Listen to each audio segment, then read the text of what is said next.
Welcome to another episode of Women in Focus. Our woman in focus today is a very spiritual person. I've met her before, and when you see her, you will realize what I'm talking about. A calm personality that exudes calmness and exudes pleasure, happiness. Her name is Sukhy Mahal, and she's our woman in focus today.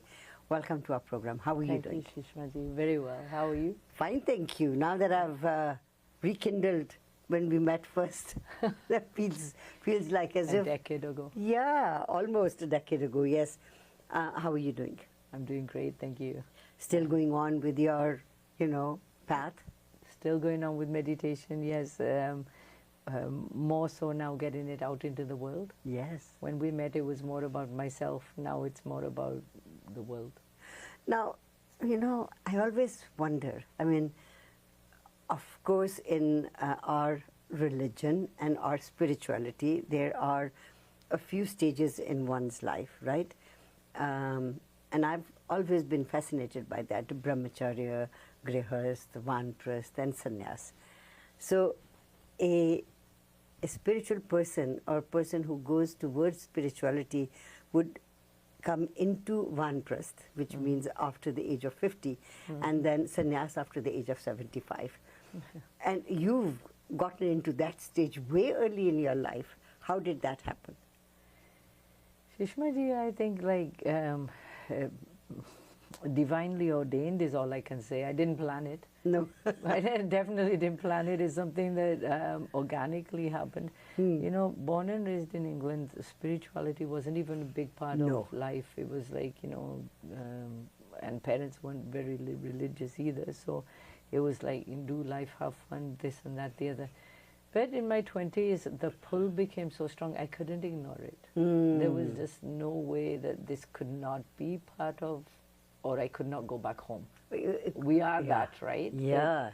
To go back home, I was pulled.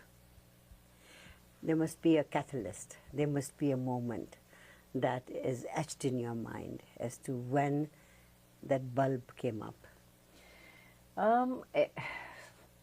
I would think it was a gradual bulb, like the dimmers you get. I like the analogy. Okay, very slowly. So in my mid-20s, actually, the pull became very strong. Not that I recognized it. My one of the family members, elders, because they can see, I think, experience is a big thing, and wisdom.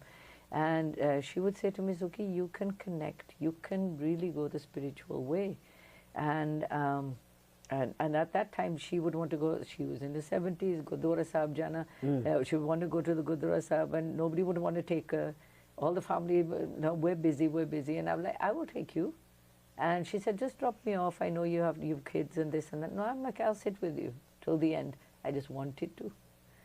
And she says to me at the end, she goes, instead of me focusing on the prayers, I was focused on you. And I didn't know what that meant at that time. She goes, I just kept thinking, this girl can really go into spirituality on a deep level. And she goes, you should do that. I didn't know what that meant at that time. But so mid-20s. But it was like fostering the light, the dimmer was being turned on, and it just got brighter and brighter and brighter. You mentioned that you would take this woman and she would say, you've got kids and all that. Were you married at that time? Yes, I was married at that time. I was 18 when I got married, and so I had 2 children at that time in my mid-20s. Wow. Wow. So living in England, or had you moved from there? I moved from England at 18. Okay, and then came here to Canada. To Canada, yeah. Yeah, and was the move jarring for you, or was it a natural sort of a move? No, it wasn't natural. It was a culture shock, actually. Yeah. To be candid, in England, we were the minority. Yes. Indians were the minority, or anybody of brown color was the minority, and Indian.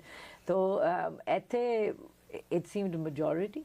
Yes. Coming into Surrey especially. Yeah. And so that was a culture shock. The family I got married into was very much from the village. So first language was Punjabi, and in England, you know, being one of 5 siblings, we spoke English fluently, Yes. and my Punjabi wasn't the best. So it was an adjustment, to say the least. Right. And did you feel out of sorts when you first came here?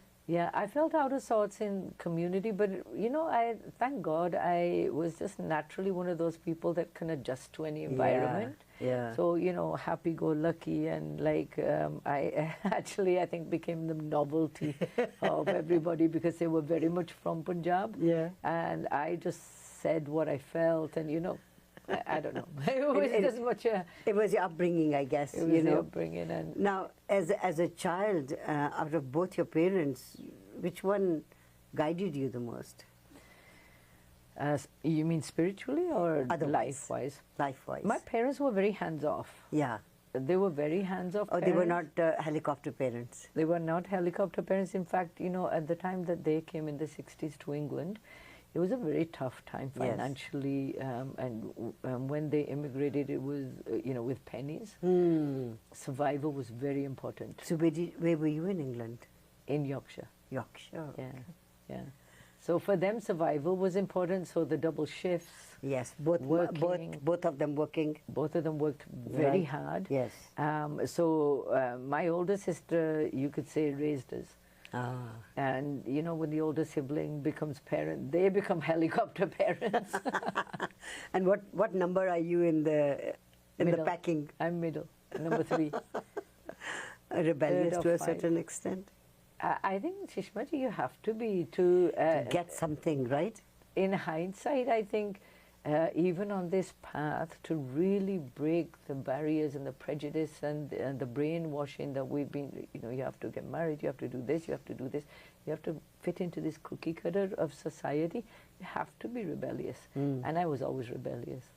Born like I was that. like the tomboy of the family. My mom said like it was very hard to keep me contained. I would do what I want. And then by that time, parents are so tired, they let you do whatever you want to do. Anyway, I want to get into the spirituality aspect of your life, but your journey from England to Canada is also very interesting, because as a person who is just, and I'm using a metaphor, awakening, and then finding people around you and realizing who you are really within you must have been such an interesting journey for you. But let me take a short commercial break and come back. Sukhi ji is our Woman in Focus today. Don't go away. We'll be right back.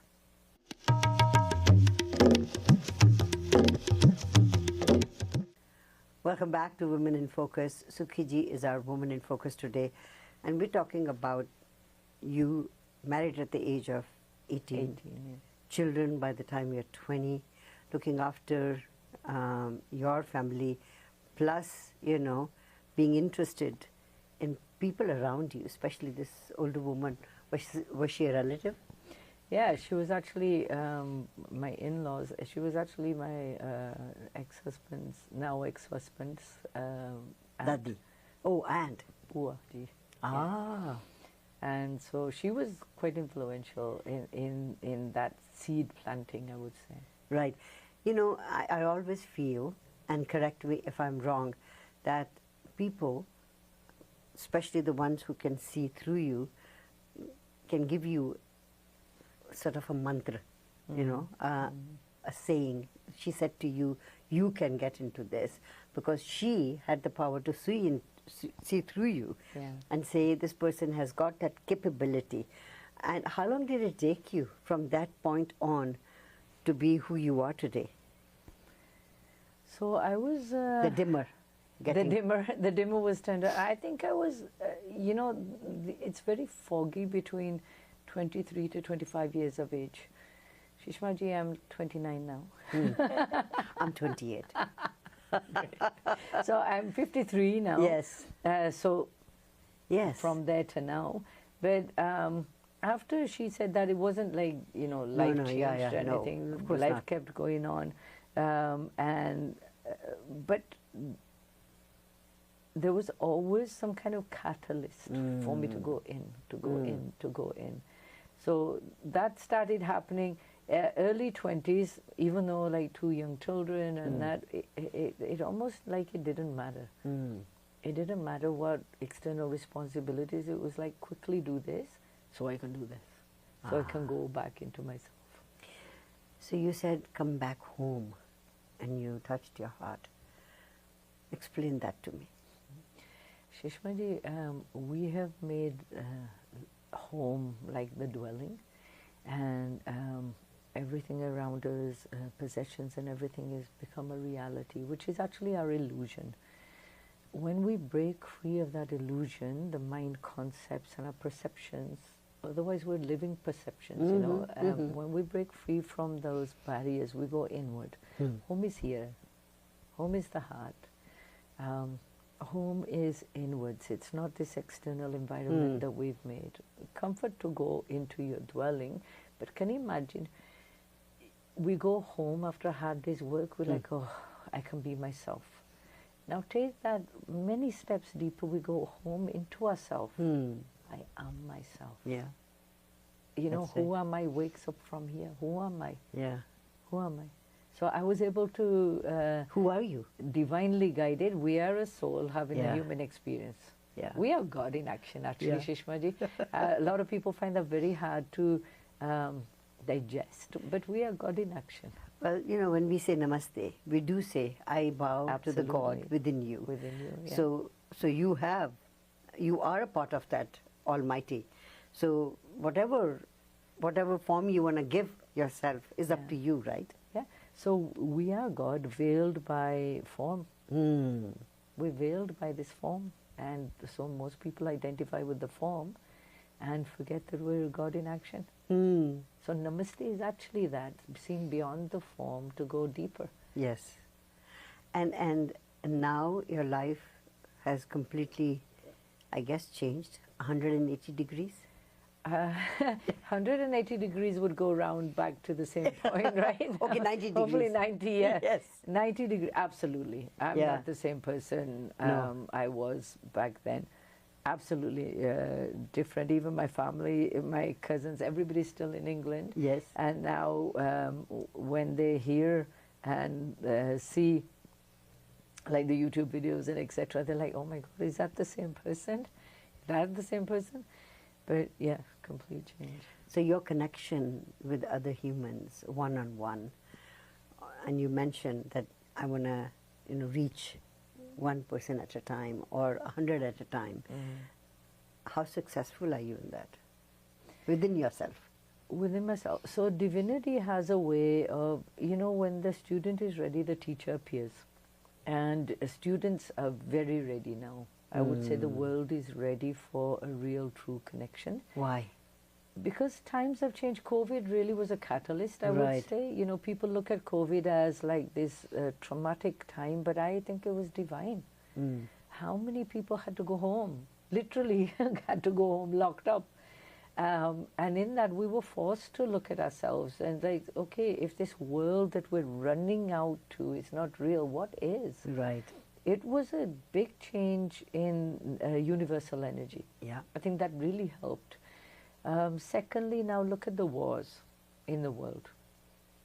So half the world is struggling, and that energy is heavy on the planet. So like it or not, we're kind of like forced to look at, okay, like why are we here? Why are we here in this human experience? Who knows, in a second anything can change. Look at Ukraine and Russia, or Gaza and Israel, and recently Pakistan and India. Like in a second, life can change. These people didn't expect it. And so where we are looking at that and saying, it could happen anytime. And then what are we doing? What are we doing? And so I find that now people are ready. The student is ready, the teacher appears, and so now more people are asking. Is it for mental and spiritual peace? It is, yeah. So, Shushma ji, anxiety and depression is at the all-time high now. Yes. Stats say that 1 in 2 people will suffer from anxiety or depression. Suicide is the biggest epidemic here right now. Imagine more than homicide. That is That is very sad. That's scary. Because, and why does a person get to there? Because of this world Yeah. that they have between the two ears. Mm. And so the camps, and that maybe was a very big catalyst for me to come out in the open and say, no, now it's time to step out, and one soul at a time or 1,000 souls at a time, if we can bring that peace, bring people back home. It's not like we're stirring and putting something in them. No. We're just removing all the barriers that are preventing them from experiencing themselves. I want to get in deeper into that. Let's go home deeper into that. But let's take a short break and come back. Sukhy ji is our woman in focus today. Don't go away. We'll be right back.